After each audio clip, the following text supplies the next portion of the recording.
Bismillahirrahmanirrahim. Assalamualaikum warahmatullahi wabarakatuh.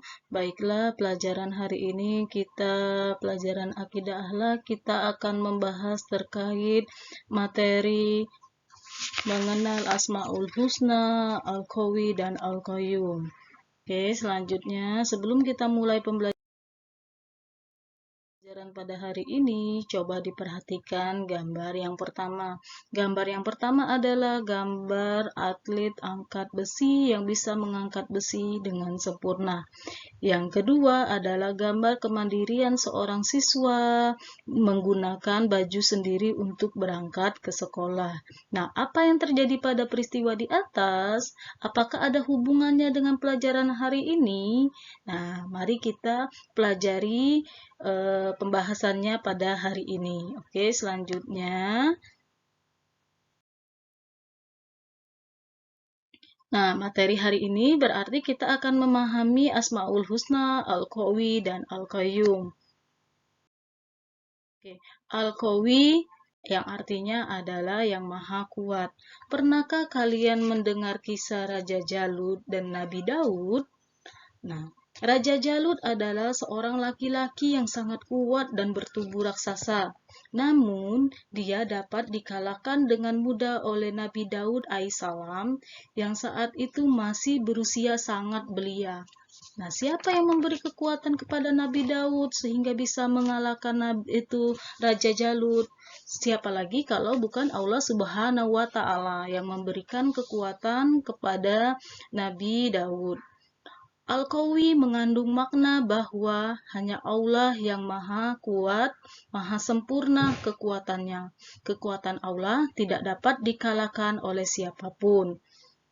Allah menganugerahkan kekuatan kepada setiap makhluknya dengan kadar yang berbeda-beda.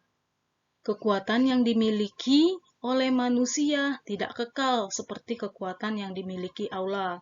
Suatu saat, kekuatan yang dimiliki manusia tiba pada masanya, kekuatan itu akan melemah seiring bertambahnya usia. Oke, sebaliknya, kekuatan Allah adalah mutlak. Tidak ada yang dapat melebihi kekuatan Allah. Dan kekuatan Allah tidak akan pernah menjadi lemah. Bahkan sampai tidak ada lagi kehidupan di bumi ini. Oke, selanjutnya kita akan membahas terkait bukti-bukti Allah ada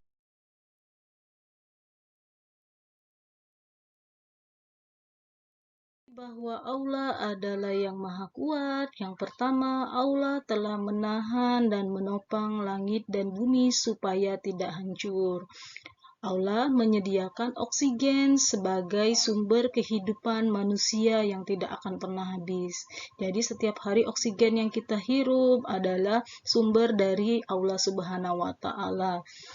Oke, yang ketiga, Allah dapat dengan mudah melemahkan seseorang yang merasa sombong dengan kekuatan yang dimilikinya dan tidak bisa dibandingkan dengan kekuatan Allah Subhanahu wa Ta'ala.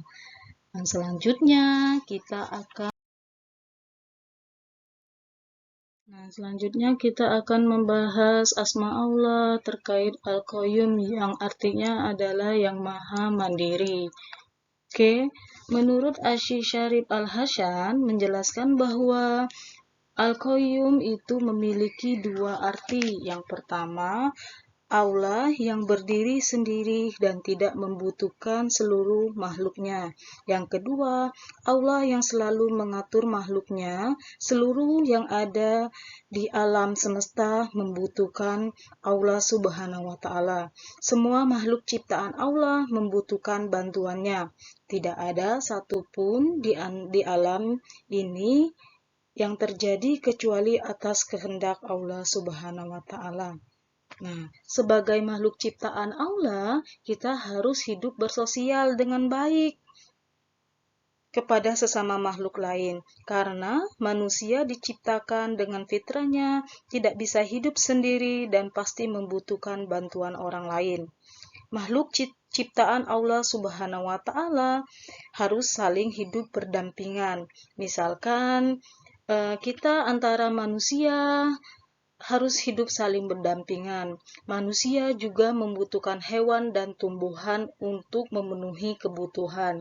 Manusia membutuhkan hewan dan tumbuhan sebagai bahan pangan agar dapat bertahan hidup. Sebaliknya, hewan dan tumbuhan juga membutuhkan manusia agar mereka bisa bertahan hidup, tumbuh, dan berkembang biak. Oke. Demikianlah pembahasan kita pada hari ini. Lebih dan kurang, Ibu mohon maaf. Jika masih ada pertanyaan, boleh langsung menghubungi Ibu. Dan untuk lebih jelasnya, silakan baca buku Akidah Akhlaknya halaman 17-20. Terima kasih. Assalamualaikum warahmatullahi wabarakatuh.